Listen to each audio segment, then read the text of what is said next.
Bonjour à toi, belle âme. Dans cette vidéo, on va parler spiritualité. Je vais partager ma vision de la spiritualité et je vais répondre à une question qu'on m'a récemment posée. Comment c'est possible d'être sur ce chemin spirituel ou chamanique et d'être encore dans un conflit relationnel? Et c'est une très bonne question. C'est une très bonne question.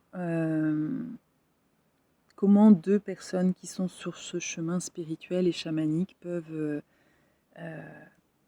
ne pas s'entendre en fait. Et pour moi, pour comprendre et pour répondre à cette question, je vais faire déjà une distinction entre les gens qui se disent spirituels parce qu'ils font des pratiques spirituelles ou chamaniques et des personnes qui sont sur le chemin d'incarner la spiritualité et le chamanisme. C'est complètement autre chose. Beaucoup de gens font des pratiques, des rituels, et là, en ce moment, il y a beaucoup de bouquins qui proposent de faire de la méditation, de faire du yoga, de faire des rituels de sorcières, de chamanisme, ce genre de choses. On va dans la nature, on fait du tambour, et puis comme ça donne l'impression, en fait, d'être spirituel. Mais c'est encore une récupération de l'ego, de se dire waouh, ah ouais, toi tu es chaman. Et puis en plus, on peut faire des formations aussi qui donnent encore plus. Voilà, on peut se faire certifier comme chaman, femme médecine. Et alors là, l'ego, il est tout fier, il se redresse et il dit waouh, ouais, super, je suis sur un chemin spirituel. Et puis une fois dans la vie courante, au travail, dans le couple, avec les enfants, avec les amis, et ben en fait, on se laisse rattraper par l'ego qui juge, qui se croit un peu supérieur. C'est ce qu'on appelle l'ego spirituel, qui va juger les pratiques de l'autre comme étant non, ça c'est pas du chamanisme, ça c'est du chamanisme, ça c'est du spirituel, ça ne l'est pas. Selon quels critères? Qui es-tu? Qui sommes-nous pour pouvoir juger ce qui est spirituel ou pas? Qui sommes-nous pour savoir ce que c'est que le chamanisme ou pas? Et s'il y avait différentes façons en fait d'expérimenter le chamanisme, s'il y avait différentes voies et que toutes les voies pouvaient se cohabiter, est-ce que c'est pas ça justement le chemin spirituel? D'être dans cette intention de cohabitation et non plus d'incarner cette séparation. Mais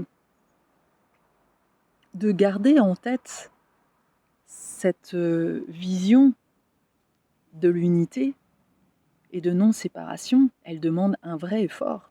Elle nous demande dans le quotidien, dans notre vie, eh bien, d'être observateur de nos propres schémas de réactivité, d'orgueil, de,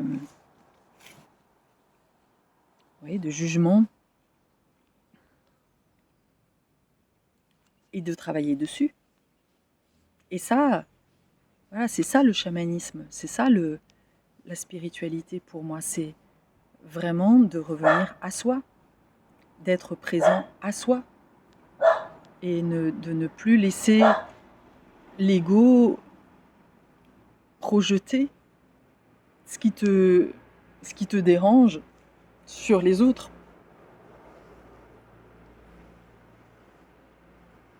La spiritualité, c'est cette recherche de l'unité en nous, d'abord, qui va se manifester à l'extérieur. Le chamanisme, c'est aussi cette conscience que ce qui se manifeste à l'extérieur n'est qu'une manifestation de ce qui se passe à l'intérieur.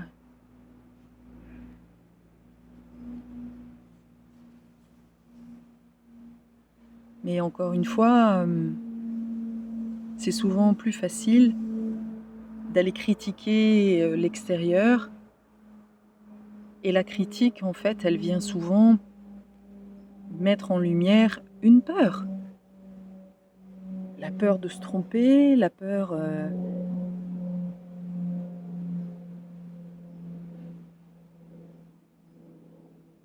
Je me souviens quand j'ai fait ma formation d'art-thérapie avec des chamans, j'ai passé 2 ans, j'ai fait 1 an de chemin personnel et après une formation pendant 1 an qui m'a amené à vraiment voir la victime en moi, travailler sur cette victime en moi et de transformer vraiment cette victime en, en une...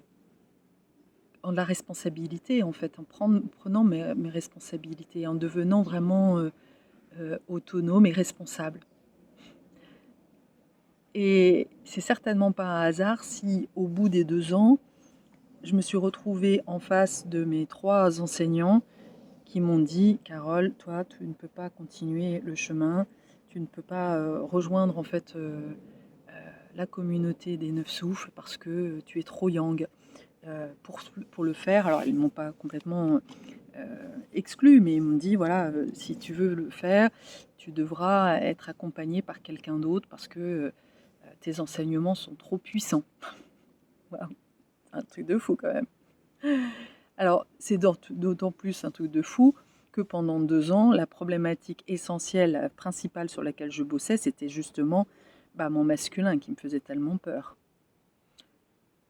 Donc, tu vois, il y a 2 façons de voir les choses. Soit, en fait, la première des choses que j'ai vécues, c'est un choc. J'avais l'impression qu'on me mettait un coup de poignard dans le dos, même pas dans la poitrine. Et je me suis écroulée, en fait. Je me suis non seulement écroulée, puis après, je me suis de nouveau remis un coup en me disant: «Mais voilà, tu vois, tu fais n'importe quoi». Et je suis redevenue une victime en un clin d'œil. La vie est tellement incroyable. Elle nous teste tout le temps. Et là, c'était un test, mais un petit bijou. La vie était en train de me mettre une situation pour voir où j'en étais en fait de ma situation de victime. Est-ce que de nouveau j'allais donner le pouvoir à des personnes qui avaient une figure d'autorité, ou est-ce que j'avais suffisamment intégré l'enseignement pour pouvoir y faire face? Tu vois? Incroyable. Donc il n'est pas question d'eux, il est question de moi, de ce que la vie est en train de me faire expérimenter. Et je remercie vraiment cette expérience parce qu'en effet, elle m'a permis de me rendre compte que, en fait, eux, ils étaient dans cette posture de me faire rejoindre leur communauté, mais ils m'ont jamais demandé, moi, si j'avais envie de rejoindre leur communauté. Et il y avait plein de choses dans leur façon de, de, de communiquer, qui ne me convenaient pas, en fait. Je voyais qu'il y avait des choses qui n'étaient pas alignées. Donc finalement, la vie m'a donné cette opportunité de continuer mon chemin avec ma façon à moi, en fait. Oui, en acceptant justement mon masculin tellement puissant, qui fait que sur une danse, j'emmène, dont il s'agissait, parce que c'est ça qu'il me reprochait, on avait fait tout un processus dansé et il était question de d'amener les gens à l'envol. Un truc de ouf, parce que c'est vraiment tellement le cœur de mon sujet, le cœur de ce que de là où je veux emmener les gens, en fait, de voler de leurs propres ailes. Et en fait, tout le monde était parti, donc c'était waouh. Et au lieu de me reconnaître justement ma belle puissance, non, quelque part, il me montrait une part de moi qui avait tellement peur en fait de cette puissance. Donc là, en reprenant finalement, en utilisant tous les enseignements que j'avais eus Et pour aller, encore une fois, guérir une dernière part de moi qui m'empêchait finalement de moi aussi prendre mon envol, qui m'auto-sabotait, bah, j'ai fait de cette expérience le clou en fait de l'enseignement. J'ai repris mon pouvoir. Waouh! Donc, il n'y a pas de hasard. Il n'y a pas de hasard dans les choses. Et c'est ça pour moi la spiritualité, c'est de tout le temps voir en fait dans ce que l'on vit des enseignements pour soi et de sortir de la séparation, de sortir de la division. On est là pour créer l'ère du Verseau, on n'est pas là pour rejouer l'ère du Poisson, du dominant-dominé. Et à partir du moment où on ne peut pas se dire spirituel et chaman si on est encore dans ces guerres dans cette guéguerre là de clochers. Les, comment dire, les peuples premiers il y a différentes façons de vivre le chamanisme. Le principal, c'est d'avoir cette intention d'ouvrir les cœurs, d'être dans cette coopération et, et puis aussi d'être dans cette humilité que, bah oui, bien sûr, en tant que peuple occidental, on doit réadapter aussi peut-être les choses et puis comment juger une pratique si on ne l'a pas suffisamment, si on n'est pas vraiment complètement rentré dedans, on n'en a pas compris. C'est souvent parce qu'on ne comprend pas les choses qu'on les refuse et qu'on les juge. Donc voilà, pour moi la spiritualité c'est être présent à soi. Eckhart Tolle parle du moment présent et je suis complètement d'accord avec ça. Être spirituel, c'est être présent à la meilleure, c'est voir notre essence, c'est ne plus laisser l'ego être dans la réaction. Quand on est hypersensible, souvent on associe l'hypersensibilité à l'hyperréactivité. Et en réalité, on n'est pas dans cette hypersensibilité, en fait, quand on est dans cette hyperréactivité. L'hyperréactivité, elle vient d'un programme, d'un personnage, en fait, qui surréagit. Quand on est dans l'instant présent, on n'a plus, en fait, et ça c'est des traumas aussi, hein, quand on est dans cette hyperréactivité, c'est le système nerveux finalement qui réagit et non plus, on n'est plus dans l'ouverture.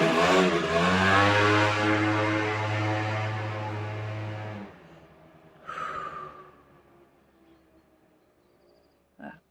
Voilà, typiquement, oui, ce bruit-là, il me dérange. Il est hyper agressif pour moi. Mais soit je laisse en fait ma réaction prendre le dessus, soit je laisse être, je me laisse traverser en fait par le bruit, même si c'est hyper dérangeant. Et plus je vais me laisser traverser par le fait d'être dérangé, et plus ça va se dissoudre. En fait, c'est ça la magie en fait aussi de la spiritualité, c'est que quand on n'est plus en résistance, c'est parce que l'on résiste en fait que l'on souffre. C'est parce que on résiste à ce qui ce que l'on croit qui nous dérange en fait, que l'on souffre. Et pour moi, être dans la spiritualité, c'est encore une fois, c'est développer aussi ce rôle de témoin, d'observateur. Et c'est ce que j'ai fait vraiment ces dernières années, un truc de malade en fait. À chaque fois que je voyais, c'est comme si je me voyais dans un personnage qui n'était pas celle que je voulais être, notamment avec mes enfants. Eh bien, j'ai fait un pas de côté et, euh, et surtout, je me suis fait aider pour vraiment voir les choses autrement. Ne plus voir ma fille comme une manipulatrice, mais voir qu'elle me renvoyait une part de moi que moi je m'autorisais pas. Waouh, ça a été un truc de ouf en fait. Ça a été un truc de ouf. Et aujourd'hui, ça m'a permis à chaque fois d'ouvrir encore un peu plus mon cœur à une partie de moi, en fait. Découvrir que j'étais bien plus que ce que je croyais être.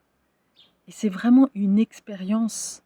On peut en parler pendant des heures de la spiritualité et du chamanisme, mais le plus important pour moi, c'est de faire l'expérience aussi, d'aller à la rencontre de ces ombres, parce que pour moi, on ne peut pas être dans la présence à soi sans avoir fait ce chemin justement d'aller à la rencontre de nos blessures, de nos traumas, et de pouvoir les guérir, de apporter cet amour. Et ça passe pas par le mental, c'est pas d'essayer de comprendre ou de regarder des vidéos, non. Ça passe par le souffle, cette transmutation dont je parlais hier, qui est vraiment quelque chose dont on nous demande vraiment aujourd'hui d'aller dans la profondeur, en fait. Je respire, en fait, il y a quelque chose qui m'active. Si par exemple, il y a quelque chose je vis quelque chose et j'ai l'impression que la personne m'agresse. Voilà, je me sens agressée. Déjà là, c'est pas une émotion, c'est déjà du jugement. Je vois l'autre déjà comme un agresseur. Ok, là déjà la vision elle est déformée. Je reviens à moi. Ok, c'est où en fait la douleur? Elle est où la tension? Ok, je me pose, je respire et je vais voir en fait quelle est la part de moi qui a été blessée.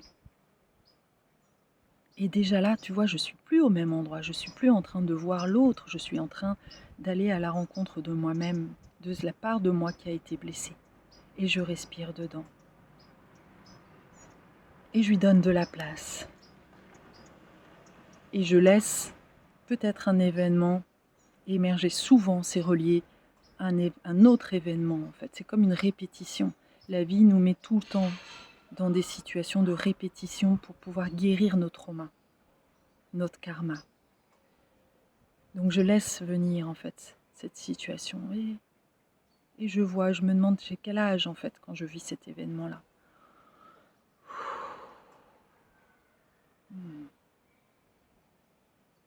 Et là je vois la petite fille blessée et je lui apporte beaucoup d'amour. C'est comme si je la mettais dans mon cœur. Je la prends dans mes bras. Je lui me demande de quoi elle a besoin. Et je lui donne en fait, comme ça, visuellement, dans l'invisible, je lui donne ce dont elle a besoin. Et ça fait du bien. Et c'est tout. Et là, tout d'un coup, j'ai mon cœur qui s'ouvre et je ne vois plus les choses, je vois les choses totalement différemment en fait.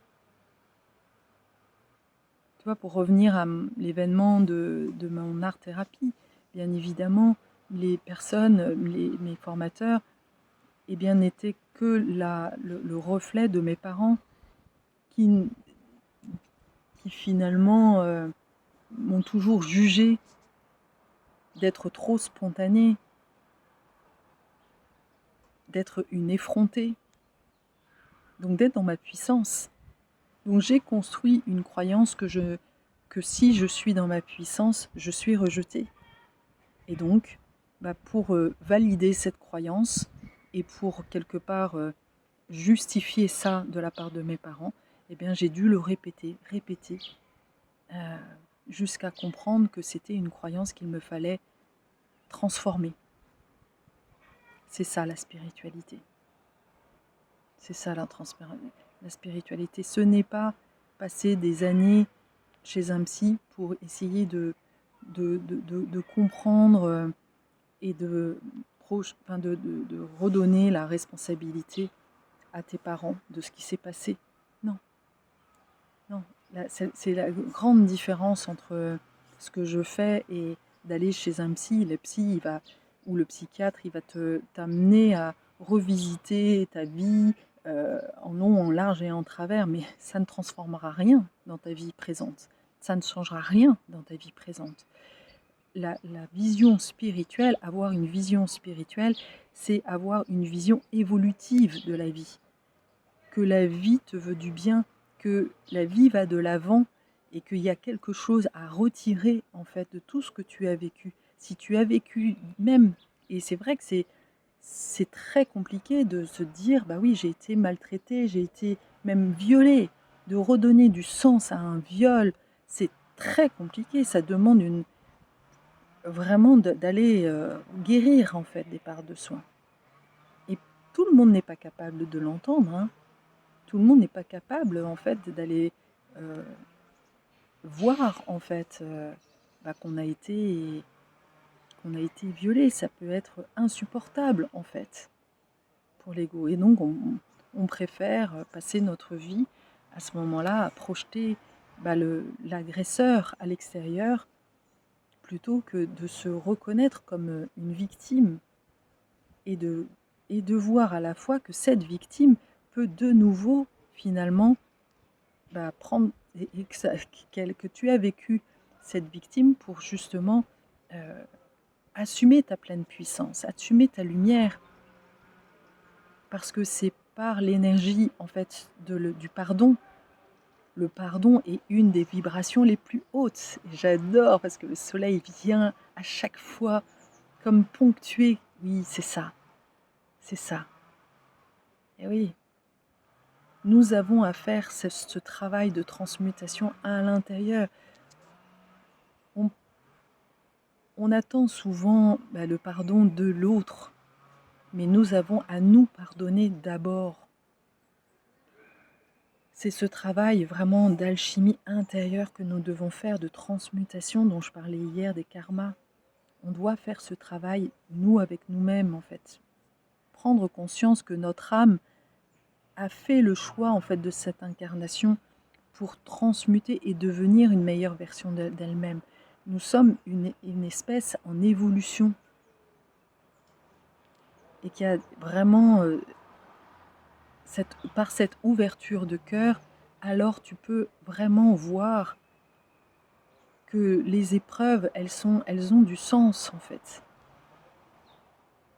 Et c'est ça pour te conduire à cette unité à l'intérieur de toi.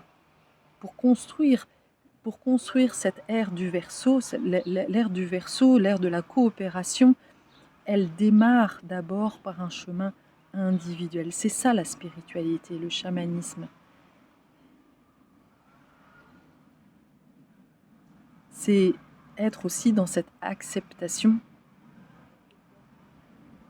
Alors ça ne veut pas dire non plus ne pas se défendre, parce que si on est, quand on devient justement présent à soi, on est conscient aussi que, oui, il peut y avoir des personnes dont on doit finalement se défendre ou simplement les éviter.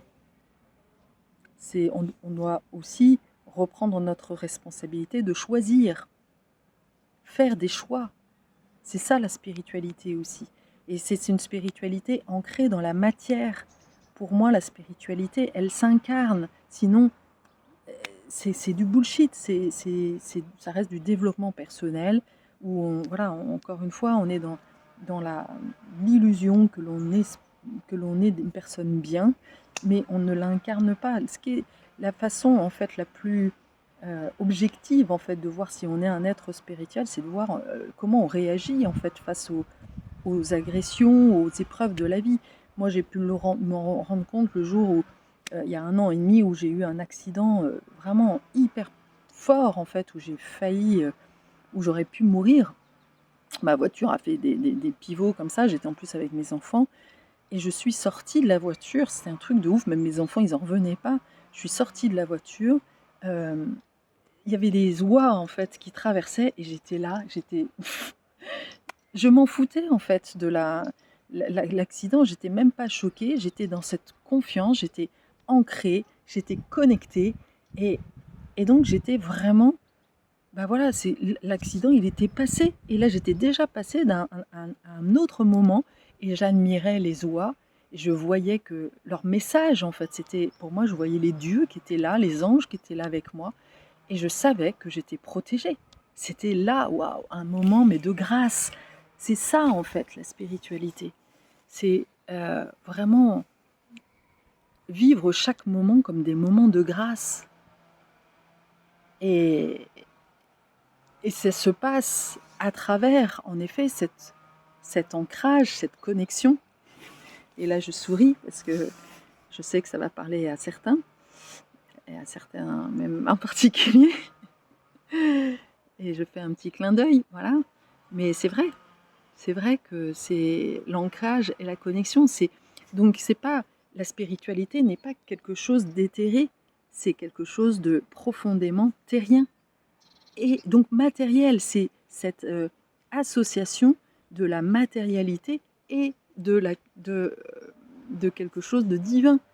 Mais tant que la spiritualité, ce travail n'est pas dans la matière, dans notre vie au quotidien, c'est aussi dans notre travail, c'est remettre le sacré au quotidien, dans notre travail, dans la façon de faire l'amour, dans la façon de communiquer.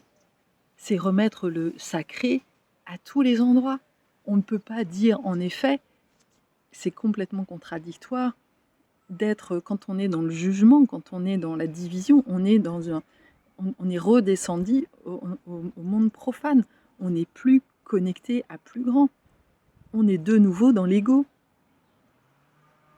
Donc c'est ça la spiritualité pour moi. Et c'est ça le plus difficile. La part la plus difficile pour moi de la spiritualité, c'est la dernière étape. C'est la dernière étape de l'incarnation dans nos vies quotidiennes. Et de faire des choix vraiment en conscience. Et des fois, c'est très compliqué. Il y a 2 ans de ça, quand j'ai perdu beaucoup d'argent, je me suis posé la question, qu'est-ce que je dois faire? Est-ce que je dois porter plainte? C'est ce genre de questions très concrètes, de dire est-ce que je dois porter plainte? Ou est-ce que finalement, non, je dois juste voir cet événement-là comme un apprentissage. Et là, c'est pour ça que je dis que c'est quelque chose que l'on vit dans la matière et dans la spiritualité. C'est que, oui, ça n'empêche, même si j'ai appris beaucoup de choses au niveau de ma capacité à trop faire confiance aux gens, voilà, merci la vie de me montrer que j'avais un côté trop naïf, ça n'empêche pas que oui, je peux porter plainte et que je dois porter plainte pour me défendre. Parce que là, c'est dans la vie réelle, il y a un moment donné, je ne peux pas laisser passer en fait. Et j'ai bien vu qu'il y avait une part de moi qui, quelque part, considérait que parce que j'apprenais de la vie, du coup, je ne devais pas m'apprendre. Mais non, pardonner ne veut pas dire excuser. Donc oui, je pardonne. Je vois qu'à un autre niveau, ce personnage-là et cet événement-là m'apprend justement de mon rapport à la matière. C'est que j'étais trop trop perchée, justement. Et bien, du coup, je mets les choses dans la matière. Et bon, ça n'a rien changé, mais en tous les cas, c'était important pour moi, en fait, de pouvoir aussi poser des actes très concrets, en fait. Voilà le genre de questionnement, en fait, que pose aussi la spiritualité. Mais voilà, c'est terre, ciel. La spiritualité, c'est vraiment ce redressement, ce réalignement. Terre, ciel. Et donc, la dernière étape, comme je disais, le plus difficile, c'est la mettre en matière. Par exemple, dans notre quotidien, dans notre travail.